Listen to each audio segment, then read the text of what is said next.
Hey Chase, nice job on your sketches. They're really legible and they have nice contrast too. So just a few suggestions and thoughts. I would try to stay away from trying to create a human-looking face. It tends to look pretty, predictable. So, and I would also stay away from having everything completely symmetrical, head-on, one-point perspective. I'm kind of not sure what this round form is, so you might want to clarify that.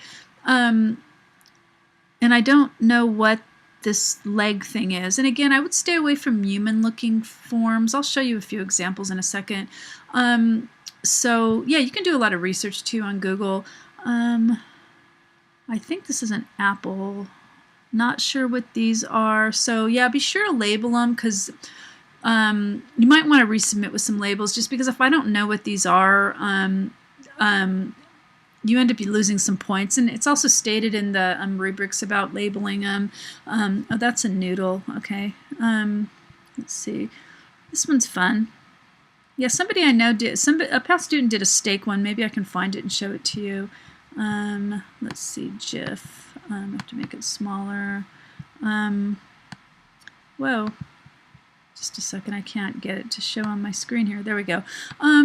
This is kind of fun. Again, I would stay away from the human. You'd have to use objects too that related to food to make it fit the specs. But again, I would stay away from kind of just making a human-looking face. And, and when you're photographing these, be sure to think of the angles of view. See how you're showing a little bit of the side view here? That's really, going to work well. This is actually my favorite one just because it's interesting. Again, I'd get rid of the human-looking face. So let me just show you a few examples from past students here. This one's got some cool objects, but the background doesn't work at all. And again, it's just head-on one-point perspective.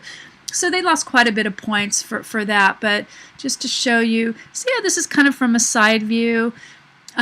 This is you can see how they're using perspective. The back parts are smaller, and you can see it from the side. So it kind of looks like it has more depth. Oh, here's another food one. It's hard to fit it into this little screen here, sorry. But yeah, again, notice that you can see three sides. So 1, 2, 3. I mean, this is kind of a human face, but again, it's not so humanoid that it looks like that. And again, they used more than 5 objects. The background's a little overdone, but notice the angle kind of looking down. This is a real fun one with all these cables, and you see a couple sides smaller in the background.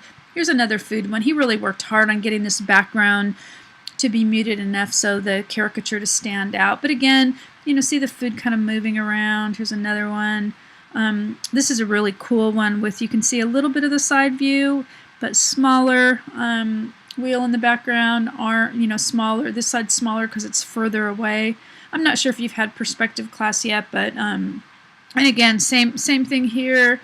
And again, the whole thing, you don't need to use human heads. I mean, this is a monitor, but you can see what different, again, and I kind of advise them against this, but again, people do what they want. But let me see. Oh, and this is another really cool one. No, it's evoking a head, but it's not a head. And this one came out really good. It's a really nice side view. They worked really hard on the background.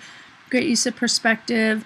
Same here. They kind of evoked a head with these webcam eyes, but overall it's not, it doesn't look like an illustrated printer or something. Okay, so anyway, let me know if you have any questions. Nice job on your sketches. They're really clear and viewable. I would add some more labels before you put them in the final Dropbox. But again, I think this is kind of my favorite one just because it's really kind of funny. Like it has more personality because the shape's different and it's not as symmetrical. It doesn't have the same arms and legs. Okay.